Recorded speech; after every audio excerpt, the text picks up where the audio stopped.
बिहार के मुख्यमंत्री सम्राट चौधरी स्वतंत्रता दिवस के अवसर पर गांधी मैदान में युवाओं, छात्रों और रोजगार से जुड़ी समस्याओं के समाधान के लिए 1 करोड़ नौकरी देने का लक्ष्य 2030 तक रखा।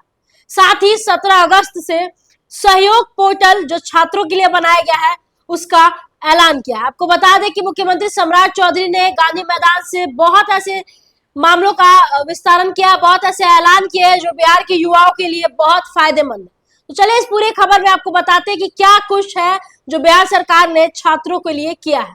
मुख्यमंत्री सम्राट चौधरी ने स्वतंत्रता दिवस समारोह के दौरान कहा कि बिहार सरकार की सबसे बड़ी प्राथमिकता युवाओं को रोजगार देना है।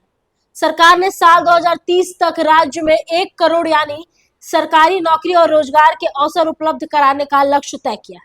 मुख्यमंत्री ने छात्रों की शिकायतों के समाधान को भी सरकार की प्राथमिकता बताया।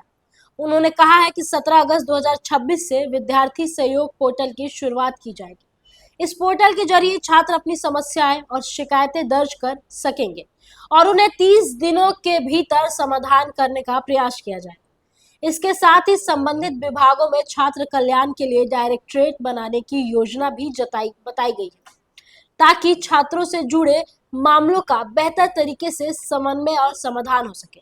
मुख्यमंत्री ने कहा है कि परीक्षाओं में छात्रों का विश्वास सरकार की बड़ी चिंता है। परीक्षा व्यवस्था को आसान, पारदर्शी, निष्पक्ष और आधुनिक बनाने के लिए राज्य स्तरीय परीक्षा सुधार कमेटी गठित की जाएगी। सम्राट चौधरी ने बिहार यूथ पॉलिसी बनाने को भी घोषणा की है। इसके साथ ही इसकी निगरानी के लिए स्टेट यूथ कमीशन बनाया जाएगा। उन्होंने कहा कि नालंदा, बोधगया, विक्रमशिला, राजगीर और वैशाली जैसे बिहार की आध्यात्मिक और ऐतिहासिक विरासत को एंटरप्रेन्योरशिप, कल्चर टूरिज्म, स्टार्टअप और हेरिटेज गाइड से जोड़कर युवाओं के लिए रोजगार के नए अवसर तैयार किए जाएंगे। यानी गांधी मैदान में मुख्यमंत्री सम्राट चौधरी ने रोजगार, शिक्षा और युवाओं को लेकर सरकार का रोड मैप साफ कर दिया है। अब सबका सबसे बड़ा सवाल यही है कि इन घोषणाओं को जमीनी स्तर पर कितनी तेजी से लागू किया जाएगा। आपको बता दें कि 17 अगस्त से छात्रों के लिए सहयोग पोर्टल खुल जाएंगे और 2030 तक 1 करोड़ रोजगार देने का उन्होंने जो वादा किया है वो उस पे भी वो काम कर रहे हैं।